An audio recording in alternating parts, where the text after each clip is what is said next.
Assalamualaikum. Selamat sejahtera, selamat datang ke Umar Didik. Pembelajaran kita hari ini adalah subjek reka bentuk dan teknologi untuk tingkatan 3 dan kita masih lagi dalam bab 1 iaitu aplikasi teknologi.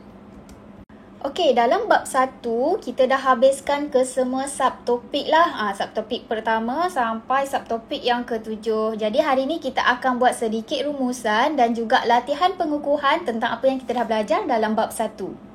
Okey, dalam bab 1 kita dah belajar 7 subtopik lah. Subtopik pertama kita dah belajar maksud mekatronik. Mekatronik ni apa? Mekatronik ni adalah gabungan disiplin ilmu elektrik, mekanikal, elektronik, kawalan dan pengaturcaraan. Maknanya kita kena campur 4 jenis sistem ni barulah terhasil produk mekatronik.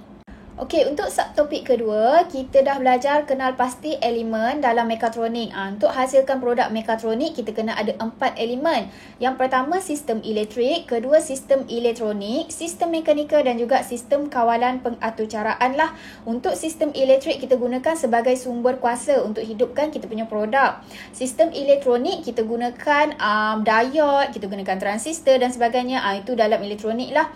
Untuk mekanikal, kita gunakan untuk menggerakkan kita punya produk. Contohnya kita gunakan gear, kita gunakan takal, tali sawat. Untuk sistem kawalan dan pengaturcaraan ni, ini kita masukkan bahasa komputer lah ataupun kita panggil sebagai coding. Okey, subtopik ketiga, kita belajar fungsi elemen mekatronik. Fungsi elemen mekatronik ni yang sistem elektronik, mekanikal dan kawalan pengaturcaraan lah. Dalam 3 jenis produk mekatronik iaitu kita belajar kereta kawalan jauh, pintu gelangsar automatik dan juga mesin basuh automatik. Tiga-tiga jenis produk mekatronik ni kita dah belajar lah ke semua sistem yang digunakan. Untuk subtopik keempat pula, kita belajar menghasilkan gambar rajah blok. Kita dah tahu setiap sistem, setiap fungsi elemen mekatronik. Jadi kita buatkan, kita pindahkan kepada gambar rajah blok. Gambar rajah blok dalam produk kereta kawalan jauh, pintu gelangsar automatik dan juga mesin basuh automatik. Dekat sini gambar rajah blok kita ada 3 bahagian kan. Kita ada input, kita ada proses dan juga kita ada output. Seterusnya subtopik kelima kita buat lakaran berdasarkan gambar rajah blok. Kita dah hasilkan gambar rajah blok. Jadi macam mana kita nak hasilkan lakaran? Daripada gambar rajah blok tu kita hasilkan lakaran. Kita dah belajar daripada model fungsi. Kita dah belajar analisis berantai. Analisis berantai ni pertanyaan demi pertanyaan kan. Nak tahu masalah akar permasalahan produk. Percanggahan fizikal. Ini kita ambil pemisahan ruang ataupun pemisahan masa.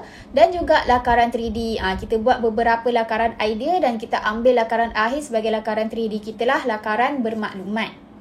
Untuk subtopik ke-6, kita buat penambahbaikan lah. Dekat sini kereta kawalan jauh yang sedia ada tu kan. Kita buat penambahbaikan. Dekat sini kita buat cadangan penambahbaikan. Dekat sini juga kita belajar macam mana proses penambahbaikan. Macam mana nak pilih komponen, apakah yang dipilih, apakah permasalahan, macam mana cara pemasangan. Dekat sini kita belajar lah. Dan juga subtopik ke-7 iaitu kita dah belajar penilaian kefungsian produk. Dekat sini kita buat pengujian menggunakan ujian parameter. Kat sinilah kita uji sama ada kita punya penderia tu berfungsi dengan baik ke, kita punya pembas tu ada bunyi ke, sesuai ke pada kita punya produk. Itu adalah sedikit sebanyak yang kita dah belajar dalam bab 1.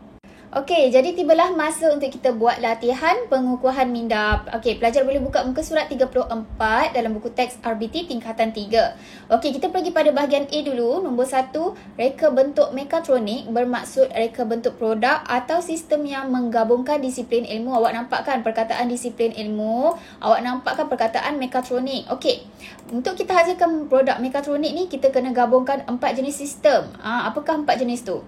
Okey. Mula-mula kita kena ada elektrik. Elektrik adalah kita gunakan sebagai punca kuasa untuk kita gerakkan kita punya produk kan. Contohnya kita gunakan bateri. Okey, untuk mekanikal pula kita gunakan sebagai untuk kita gerakkan kita punya produk. Kita gunakan gear, kita gunakan taji, kita gunakan tali sawat. Okey, untuk elektronik pula kita gunakan litar lah. Dalam litar tu kita gunakan resistor, kapasitor, diode. Untuk kawalan dan pengaturcaraan kita gunakan mikro pengawal. Kita masukkan bahasa komputer ataupun coding lah dalam pengaturcaraan untuk mencapai tujuan yang dikehendaki. Jadi nak hasilkan mekatronik kita kena ada 4 jenis sistem ni.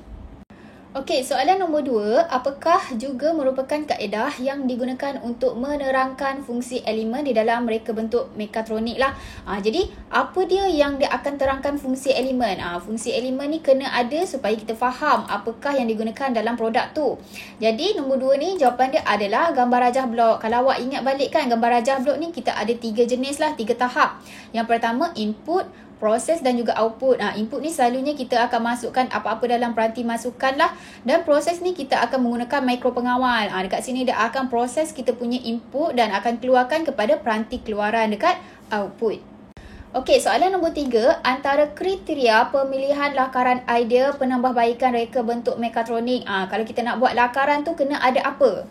Okay, yang pertama kita kena ada untuk menarik perhatian pengguna lah. Daripada lakaran tu kita dapat tarik perhatian pengguna untuk tahu kan tentang lebih lanjut apakah produk kita. Seterusnya warna seimbang dan sesuai, kena ada bentuk mudah dihasilkan dan juga maklumat lakaran yang lengkap. Contoh macam ni kan, kita ada label kan apa penggunaan yang kita gunakan. Kita gunakan pembas, ada LDR, ada LED dan juga kita ada kita gunakan sensor lah, sensor inframerah. Dekat sini kita bagi tahu maklumat lengkap, kita gunakan warna yang sesuai, warna yang menarik perhatian pengguna dan juga mudah bentuk yang mudah dihasilkan. Okey, soalan nombor 4 pula, penilaian kefungsian reka bentuk dapat dilakukan melalui kaedah pengujian. Dekat sini kita nak uji kefungsian, kita gunakan kaedah jenis parameter. Dekat sinilah kita nampak kalau kita nampak je perkataan penilaian kefungsian, kita mesti gunakan parameter. Contohnya macam kita check kita punya kereta kawalan jauh ni kan. Kita ukur macam mana inframerah ni berfungsi, macam mana LDR ni berfungsi. Dia kalau jenis parameter ni kita uji dia dalam keadaan situasi yang sebenar. Okey, soalan seterusnya, padankan komponen mekatronik yang berikut dengan penyataan yang betul. Dekat sini ada 4 jenis sistem, elektrik, mekanikal, elektronik, kawalan dan pengaturcaraan. Awak nampak perkataan elektrik. Awak tahu kan elektrik ni sebagai sumber bekalan kuasa. Awak tengok dekat sini, apakah awak nampak yang mana berkaitan dengan elektrik? Yang pertama, awak nampak arus terus dan juga arus ulang alik. Lepas tu awak nampak perkataan sumber bekalan kuasa. Kalau ini adalah sistem elektrik lah. Sistem yang menggunakan arus elektrik sama ada arus AC ataupun arus ulang alik sebagai punca bekalan kuasa. Okey, yang kedua adalah mechanical. Mechanical adalah pergerakan untuk kita hidupkan kita punya produk. Awak tengok kat sini, manakah yang sesuai untuk digabungkan dengan sistem mechanical? Gabungan beberapa komponen mechanical yang berfungsi sebagai penghantar. Penghantar ni untuk kita gerakkan kita punya produk. Jadi mechanical adalah jawapan di sebelah ni lah. Okey, untuk sistem elektronik pula. Elektronik ni apa dia? Elektronik ni adalah gabungan beberapa kita punya ambil sebagai komponen-komponen lah. Contoh kita gunakan diode, transistor, resistor. Jadi kat sini mana satu awak rasa kaitan dengan elektronik? Jawapan dia adalah sebelah dia ni, physical component lah, komponen elektronik dalam suatu litar untuk menjalankan operasi sesuatu sistem. Inilah kita gunakan papan litar kan. Kita gunakan beberapa jenis komponen untuk kita hidupkan litar tu lah. Okey, untuk sistem kawalan dan pengaturcaraan, jawapan dia atas sekali kan. Satu kaedah kawalan sistem yang digunakan untuk mengurus, mengarah dan juga mengawal. Awak tahu kan kalau kawalan dan pengaturcaraan ni kita akan menggunakan mikro pengawal. Dekat sini dia akan proses kita punya input dan hasilkan output dengan baiklah untuk gerakkan mekatronik itu berfungsi secara automatik dan juga sempurna. Okey, soalan B pula. Nombor 1, Raja 1 menunjukkan palang automatik yang merupakan suatu produk mekatronik. Selalunya macam ni kita nampak dekat kawasan perumahan kan, palang automatik ni. Kalau nak masuk kita kena letak kad kan. Okey, lakarkan gambar rajah blok. Okey, gambar rajah blok ni automatik awak kena ingat ada 3 benda, iaitu ada input, ada proses dan juga output. Okey, kalau awak ingat kan, kalau awak nak masuk kawasan perumahan ni, mula-mula mesti ada penderia. Penderia ni dekat input lah, dia nak tahu, ada kereta lalu dekat sini. Jadi dia akan proses bagi kepada mikro pengawal. Proses input lah dekat mikro pengawal. Okey, dekat sini kita ada penderia yang kedua. Penderia kedua ni, kita kena tunggu pengguna ni akan letak kad dulu kan. Letak kad atau sensor kad dulu. Kad untuk masuk lah, pas masuk. Jadi dia akan bagi tahu kepada mikropengawal. Mikropengawal ni dia akan arahkan motor untuk angkat kita punya palang ni. Maknanya yang pertama dia akan sensor dulu ada kehadiran kereta. Kedua, pengguna kena letak kad dulu untuk pas masuk kan. Jadi bila dah ada pas masuk, mikropengawal ni dia akan arahkan motor untuk angkat palang. Kat sinilah gambar rajah blok untuk palang automatik.